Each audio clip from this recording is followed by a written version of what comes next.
Shalom, shalom, shalom. Bienvenue à notre émission à Subunaïsou.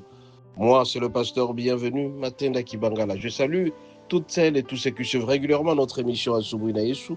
Et vous serez de très bonnes conditions d'écoute à Subunaïsou, qui signifie dans l'une de nos cantons langues nationales, le matin avec Jésus. Bien aimé, ce matin, notre thème s'intitule les 10 commandements.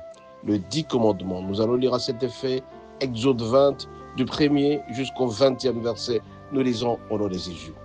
Alors Dieu prononça toutes ces paroles en disant: Je suis l'Éternel ton Dieu qui t'ai fait sortir du pays d'Égypte, de la maison des servitudes. Tu n'auras point d'autre Dieu devant ma face. Tu ne feras point d'image taillée, ni des représentations quelconques, des choses qui sont en haut dans les cieux, qui sont en bas sur la terre et qui sont dans les eaux plus bas que la terre. Tu ne te prosterneras point devant elles et tu ne te serviras point.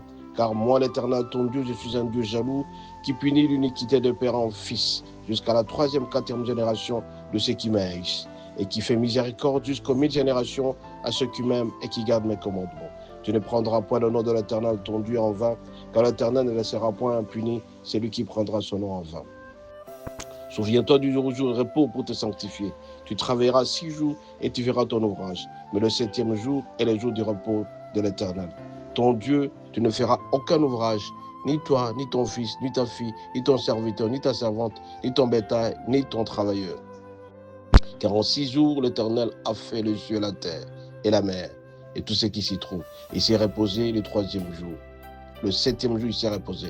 C'est pourquoi l'Éternel a béni les jours de repos et l'a sanctifié. Honore ton père et ta mère, afin que tes jours se prolongent dans le pays que l'Éternel ton Dieu t'a donné. Tu ne tueras point, tu ne commettras point d'adultère, tu ne déroberas point, tu ne porteras point de faux témoignages contre ton prochain.